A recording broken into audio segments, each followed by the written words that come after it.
Chaik lived with his mother in a tiny house in Odem. Their kitchen was no bigger than a goat pen, with cracked pots and firewood that smoked more than it burned. Yet, it was here that Chaik discovered his gift. "Mama, let me stir the soup," Chaik said one evening, watching the bubbling pot. His mother laughed. "You'll burn it."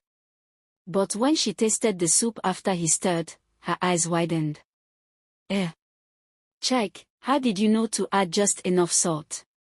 Chaik only smiled. He didn't know how, he just felt it. From that day, his mother let him cook more often, and soon, people buying food from her small store would ask, "Was this made by Mama or the boy? If it's the boy, give me 2 plates." Life was simple, but it was enough until Chaik's mother fell ill. She grew weaker each day, coughing, unable to walk far. The doctor at the clinic shook his head. "She needs treatment in the city. It will cost a lot." Chaik's heart sank. He had no father, no money, only his cooking skills. One night, as he sat by his mother's bed, he whispered, "Mama, I will find a way. I promise." News spread that a cooking competition would be held in the town square. The prize money was enough to pay for his mother's treatment. Chaik told his mother, "I will enter." She smiled weakly. "Chaik, those are great chefs. What chance do you have?" He held her hand. "I don't need a chance, Mama. I need hope." On the competition day, the square was crowded.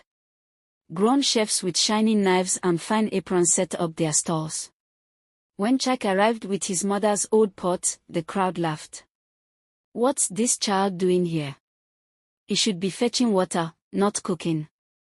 But Chaik ignored them. He had one goal: save his mother. The first round was soup. Chefs rushed, chopping furiously. Chaik moved calmly, humming as he stirred. A judge tasted his dish, blinked, and said, "This soup, it is warm, comforting, like home." In the second round, Chaik cooked his mother's favorite, yam porridge with palm oil, smoked fish, and peppers. The judges closed their eyes as they ate. "This is not just food," one whispered. "This is love." By the final round, the crowd that once mocked him now cheered. He made jollof rice with grilled chicken and sweet fried plantains. When the chief judge lifted Chaik's hand, the square erupted. "The boy has won." Chaik used the prize money to take his mother to the city hospital. She recovered slowly, her strength returning day by day. Then one afternoon, Chef Okoro, one of the judges, visited. "Chaik," he said, "you have a rare gift. Come train in my restaurant." Chaik hesitated, but his mother said, "Go, my son. Let the world taste." The city kitchen was huge, noisy, and full of proud chefs. They mocked him. "Village boy, wash the pots. Leave real cooking for us." Chaik walked quietly, scrubbing, chopping, cleaning. But whenever he was allowed near the stove, his food spoke louder than their insults. Customers began to ask, "Who cooked this meal?